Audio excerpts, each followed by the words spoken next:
نحمدہ نصلی علی رسولہ الکریم اما بعد فاعوذ باللہ من الشیطان الرجیم بسم اللہ الرحمن الرحیم الصلاۃ والسلام علیک یا سیدی یا رسول اللہ وعلی آلک وصحابک یا سیدی یا حبیب اللہ ان اللہ وملائکتہ یصلون علی النبی یا ایہا الذین آمنوا صلوا علیہ وسلموا تسلیما۔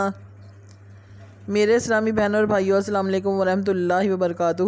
میں آپ کی بہن یوٹیوب چینل سے بات کر رہی ہوں۔ آپ سب کیسے ہیں؟ میری رب کریم سے التجا ہے کہ وہ شہدائے کربلا کے صدقے ہمارے گھروں میں خیر و برکت عطا فرمائے، مجھ سمیت کل بیماروں کو شفا دے، بے اولادوں کو صاحب اولاد کرے، بے زروں کو زر دے، بے گھروں کو گھر دے، پریشان حالوں کی پریشانیاں دور فرمائے، سب کے نیک نصیب کرے اور ہم سب کی نیک دلی حاجات کو قبول و منظور فرمائے، آمین۔ میری آج کی اسلامی ویڈیو کا موضوع ہے مولائے کائنات سیدنا حضرت علی المرتضیٰ کرم اللہ وجہ الکریم کا سیرت و کردار۔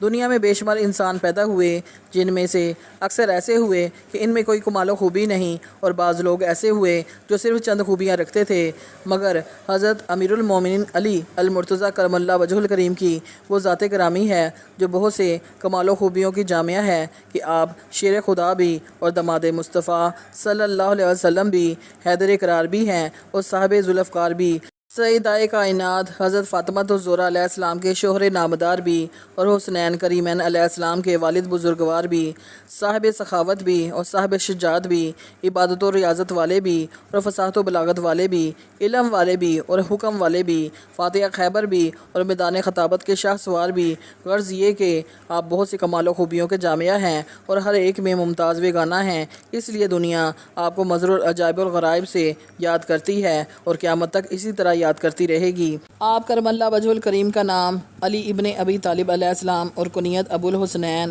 ابو تراب ہے۔ حضور پاک صلی اللہ علیہ وسلم کے چچا زاد بھائی ہیں۔ آپ کی والدہ محترمہ کا اسم گرامی فاطمہ بنت اسد رضی اللہ تعالیٰ عنہ ہے۔ یہ پہلی ہاشمی خاتون ہے جنہوں نے اسلام قبول کیا اور ہجرت فرمائی۔ آپ کا سلسلہ نسب اس طرح ہے: علی ابن ابو طالب بن عبد المطلب بن ہاشم بن عبد المناف۔ آپ 30 عام الفیل میں پیدا ہوئے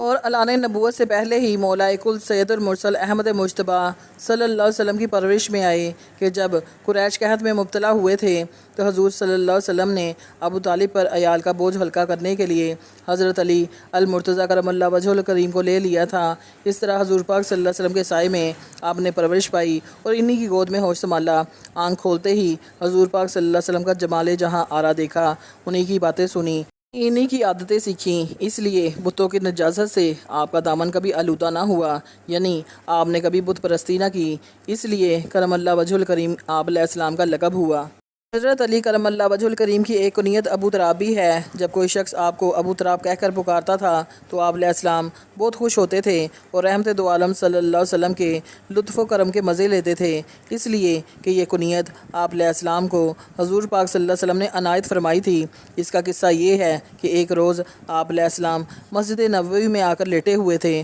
اور آپ علیہ السلام کے جسم پر کچھ مٹی لگ گئی تھی۔ اتنے میں رسول پاک صلی اللہ علیہ وسلم مسجد میں تشریف لائے اور اپنے مبارک ہاتھوں سے آپ علیہ السلام کے بدن کی مٹی جھاڑتے ہوئے فرمایا: اے مٹی والے اٹھو، اس روز سے آپ کی کنیت ابو تراب ہو گئی۔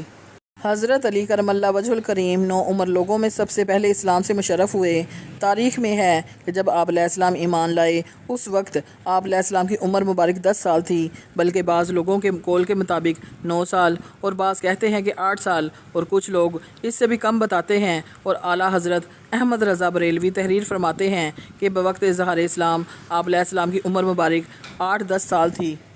سرکار مدینہ صلی اللہ علیہ وسلم نے جب اللہ تعالیٰ کے حکم کے مطابق مکہ معظمہ سے ہجرت کا ارادہ فرمایا کہ مجھے اللہ تعالیٰ کی طرف سے ہجرت کا حکم ہو چکا ہے، لہٰذا میں آج مدینہ روانہ ہو جاؤں گا، تم میرے بستر پر میری سبز رنگ کی چادر اوڑھ کر سو رہو، تمہیں کوئی تکلیف نہ ہوگی۔ قریش کی ساری امانتیں میرے پاس رکھی ہوئی ہیں، ان کے مالکوں کو دے کر تم بھی مدینے آ جانا، یہ موقع بڑا ہی خوفناک اور نہایت خطرہ کا تھا۔ حضرت علی کرم اللہ وجہ الکریم کو معلوم تھا کہ کفار قریش حضور پاک صلی اللہ علیہ وسلم کے قتل کا ارادہ کر چکے ہیں، اس لیے اللہ نے حضور پاک صلی اللہ علیہ وسلم کو اپنے بستر پر سونے سے منع فرما دیا ہے۔ آج حضور پاک صلی اللہ علیہ وسلم کا بستر قتل گاہ ہے، لیکن اللہ کے محبوب جناب احمد مجتبیٰ صلی اللہ علیہ وسلم کے اس فرمان سے کہ تمہیں کوئی تکلیف نہ ہوگی، قریش کی امانتیں دے کر تم بھی مدینے چلے آنا۔ حضرت علی کرم اللہ وجہ الکریم کو پورا یقین تھا کہ دشمن مجھے کوئی تکلیف نہیں پہنچا سکیں گے، میں زندہ رہوں گا اور مدینہ ضرور پہنچوں گا۔ لہٰذا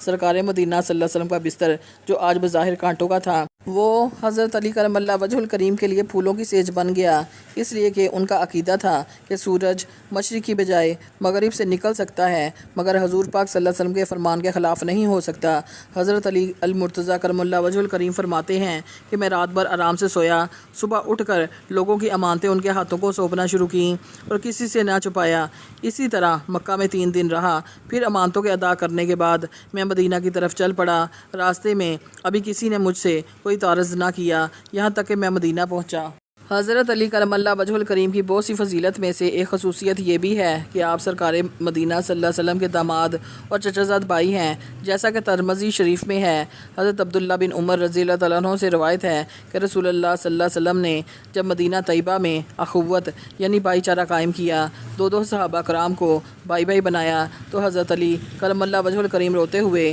بارگاہ رسالت صلی اللہ علیہ وسلم میں حاضر ہوئے اور عرض کیا، یا رسول اللہ صلی اللہ علیہ وسلم، آپ نے سارے صحابہ کے درمیان اخوت قائم کی، ایک صحابی کو دوسرے صحابی کا بھائی بنایا، میں یوں ہی رہ گیا۔ تو سرکار مدینہ صلی اللہ علیہ وسلم نے فرمایا، تم دنیا اور آخرت میں میرے بھائی ہو۔